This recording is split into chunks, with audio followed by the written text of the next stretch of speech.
Now, the build-up to the National Cross Country Championships to be held in February is ongoing, with various regions holding their trials. Down at the coast, Phanuel, Mkungo and Teresiah were victorious in the Taita Taveta Cross Country, while Alexander Mutiso and Naomi Vaati aced the Southern Region Championships held in Machakos. Details of these and more stories in our County Sports Roundup. 3, 2, 1. Phanuel Mkungo emerged the winner of the Taita Taveta Cross Country Championship that was held in Wundanyi. Mkungo clocked 29 minutes, 47.38 seconds, with Lamek Mokio second and Samuel Katu third. Na vijana hao tuweze kushika mkono vizuri, tutaweza kufanya vizuri katika michezo ya riadha. Michezo ya riadha imekuwa ni ajira kwa vijana. In the women's race, Teresiah won in 34 minutes 47 seconds, with Marceline Shuke and Dorcas Modime completing the podium.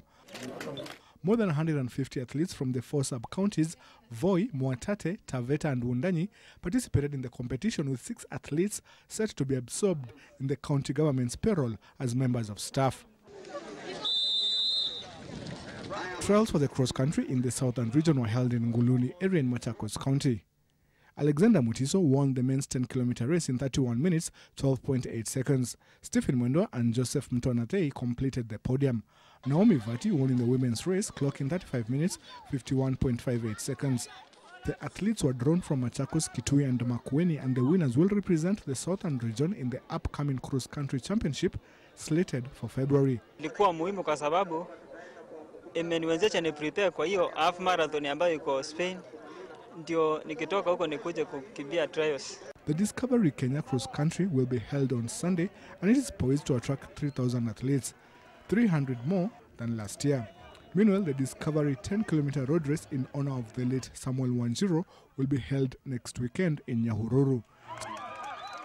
Speaking ahead of the cross-country, director of Rosa Associati, Rosa Gabriel, said that the move to Nyahururu was due to poor organization by the county government.